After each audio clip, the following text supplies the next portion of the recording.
ওই যে দুইজন রে শুয়াইছিল, হ্যাঁ, পরের দিন আসছে, নবীজি বলছেন এদেরকে নিয়ে আসো, আনছে। আনার পর এবার রাসূল নিচের দিকে তাকিয়ে আছে, ওদের দিকে একবারও তাকায়, শুধু তাকাইছেন একবার।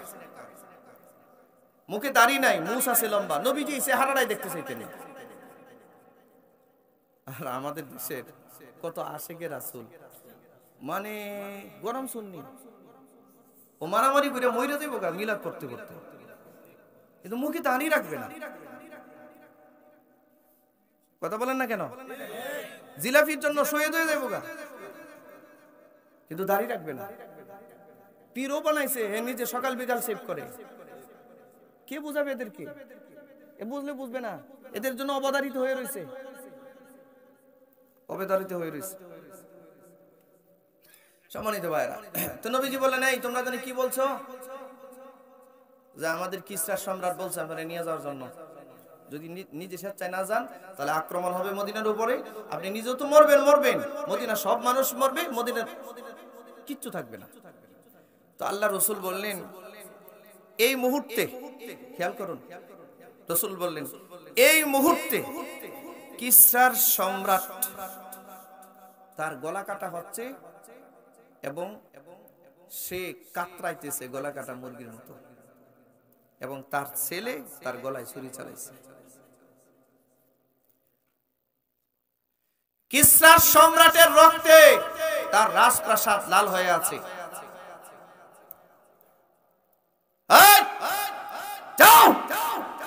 তোমার পরবর্তী সম্রাটকে গিয়ে জানায় দিও আমি মুহাম্মদুর রাসূলুল্লাহ বলছি, আমি আমার সাহাবীরা কিছুদিনের মধ্যে এই কিসরা দখল করবো ইনশাআল্লাহ। যাও এটা গিয়ে জানায় দিও। কি বুঝলেন? আমেরিকারে যদি এই কথাটা কেউ বলে কি অবস্থা হবে? তাও নবীজি দুঃসংবাদ দিয়া বলেন যে কিসরা আমারে নিতে বলছে, এই কিসরারে তার ছেলে হত্যা করছে। এই মুহূর্তে ওর গলা থেকে রক্ত পড়তেছে রাজপ্রাসাদে। এই দুইটা কিছু বুঝতে পারতেছে না। কি রে, কি বলি কি লোকটা কি পাগল হয়ে গেল? নবীরে তো এমনিও পাগল বলতো মক্কার কাফের।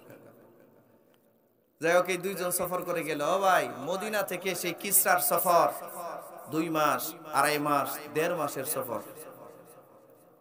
1.5 মাস সফর করে গিয়া দেখে নবীজি যখন বলছেন যে তার ছেলে তার গলায় ছুরি চালাইছে, গিয়া দেখে সম্রাট মারা গেছে নাই। টাইমটাও দেখেন, যত তারিখে যত দিনে নবীজি যেই সময়ে বলছেন ঠিক এই সময়ে তার ছেলে তার গলায় ছুরি চালাইছে।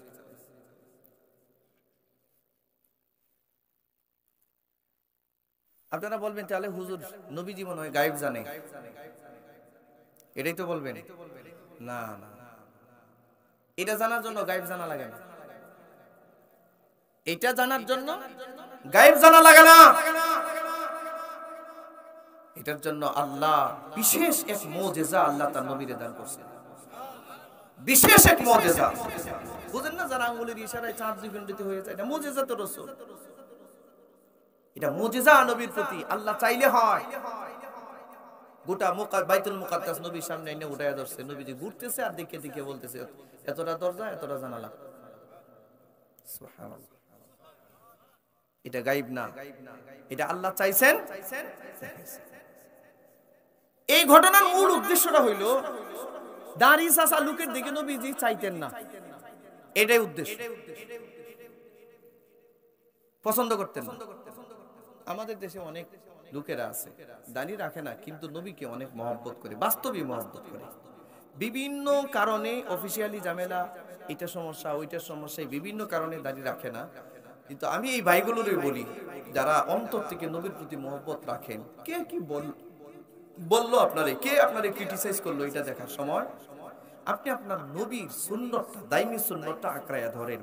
আপনার কবরে এরা কেউ যাবে না, আপনার কবরে আপনারই যাওয়া লাগবে, ঠিক কিনা? আল্লাহ বোঝার তৌফিক দান করুন। আজকের এই নগরবাড়ি ওলামা পরিষদকে আল্লাহ কবুল করুন। আপনারা তাদের সাথে আছেন তো? বলেন, এই আয়োজনটা না হলে কি কথাগুলো শুনতেন? এই কথাগুলো শুনতেন, দিলের মধ্যে একটু কি পরিবর্তনের আশা আসে নাই? একটু কি পরিবর্তনের ইচ্ছা জাগে নাই? একটু কি জাহান্নামের ভয় জাগে নাই? একটু কি জাহান্নামের আশা জাগ্রত হয় নাই দিলে? আল্লাহ তৌফিক দান করুন, বলুন আমিন। ওলামা পরিষদের পক্ষে থাকবেন, আলেমদের সাথে থাকবেন, আলেমদের বিরুদ্ধাচরণ করেন না। কেউ মনে করেন না যে আলেমদের বিরুদ্ধে অবস্থান করে আপনি মুক্তির রাস্তা ধরেছেন, এটা কেউ মনে করেন না। আপনি ভুল পথে আছেন। আল্লাহ বুঝার তৌফিক দান করুন, বলুন আমিন। ওয়া মা আলাইনা ইল্লাল